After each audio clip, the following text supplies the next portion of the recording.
Nobody got nothing in my pocket.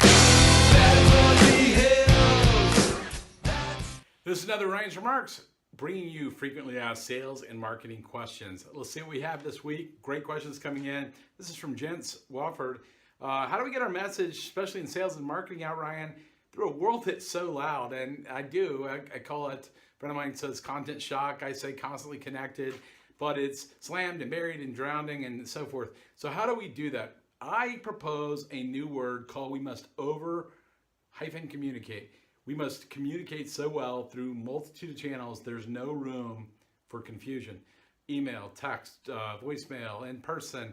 We're not trying to inundate somebody, but we have to be clear that we're covering every channel that the person is going to use so there is no room for misunderstanding. We must also realize in the world of over-communication, sometimes people just don't reply. And I've come up with several reasons for that.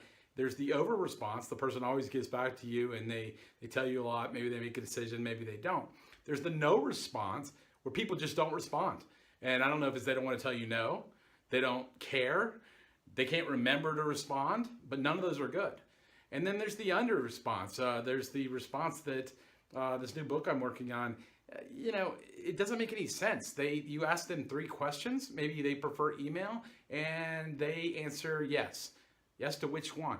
So how do we do that? I mean, how do we get through this loud and noisy world? We must over-communicate. We must be clear. We must be concise. We must be consistent in our communications. We must pick the proper channels to communicate, to make sure, if you will, all our bases are covered, whether it's through email, in person, on the phone, through text, through social media, so there's no room for misunderstanding.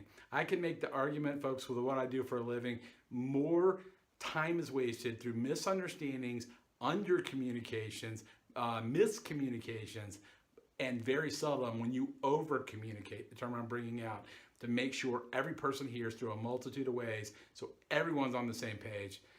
Do we see a failure? So repetition to redundancy is what I'm making the argument for today. Make your message so clear, so consistent, so concise, people cannot misunderstand it, which saves you a ton of time.